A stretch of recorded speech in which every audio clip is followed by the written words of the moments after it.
ప్రస్తుతం ఆంధ్రప్రదేశ్ రాష్ట్ర రాజకీయాలు ఉప ముఖ్యమంత్రి పవన్ కళ్యాణ్ గారి చుట్టే తిరుగుతున్న విషయం విదితమే.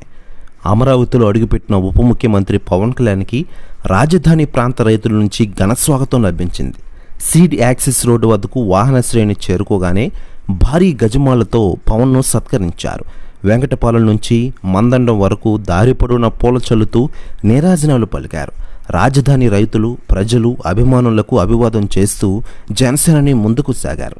అనంతరం పవన్ వెలగపూడి సచివాలయానికి చేరుకున్న విషయం మనకందరికీ తెలిసిందే. తొలిసారి సచివాలయానికి వచ్చిన ఆయనకు అక్కడ కూడా ఉద్యోగులు ఘనస్వాగతం పలికారు. అప్పటికే సచివాలయానికి వచ్చిన ముఖ్యమంత్రి చంద్రబాబు పేషీకి వెళ్ళి పవన్ కళ్యాణ్ మర్యాదపూర్వకంగా భేటైన విషయం మనకందరికీ తెలిసిందే. సెక్రటరియట్కి వెళ్ళిన పవన్ కళ్యాణ్ తన చేపలను పరిశీలించడంతో పాటు సంబంధిత శాఖ ఉన్నతాధికారులను పరిచయం చేసుకున్న విషయం మనకందరికీ తెలిసిందే. ఇక ఇదిలా ఉండగా పవర్ స్టార్ పవన్ కళ్యాణ్ గారికి ఇప్పటికే రాష్ట్రంలో కానీ కాకుండా దేశంలోని రాజకీయ నాయకులు కాల్ చేసి శుభాకాంక్షలు తెలియజేస్తూ ఉన్నారట. ఇకపోతే ఉప ముఖ్యమంత్రిగా బాధ్యతలు స్వీకరిస్తున్న ఈ టైంలో ఏకంగా ప్రధాని నరేంద్ర మోడీ గారు తాజాగా పవన్ కళ్యాణ్ గారికి కాల్ చేశారట. ప్రెస్ న్యూస్ కూడా తెగ వైరల్ అవుతోంది.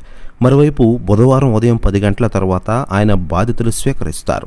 గతంలో ఆర్థిక శాఖకు కేటాయించిన పేషీలోనే పవన్ కళ్యాణ్కి కార్యాలయాన్ని కేటాయించారు. గతంలో వ్యవసాయ శాఖ మంత్రి కాకాని గోవర్ధన్ రెడ్డి ఉన్న పేషీ నెంబర్ 2011లో నాదెండ్ల మనోహర్ బాధ్యతలు స్వీకరించారు. సచివాలయంలోని 2 బ్లాక్ మొదటి అంతస్తులోని 3 పేషీలో వరుసగా మిత్రపక్షం జనసేనకు, మంత్రులకు, డిప్యూటీ సీఎంకు కేటాయించారు.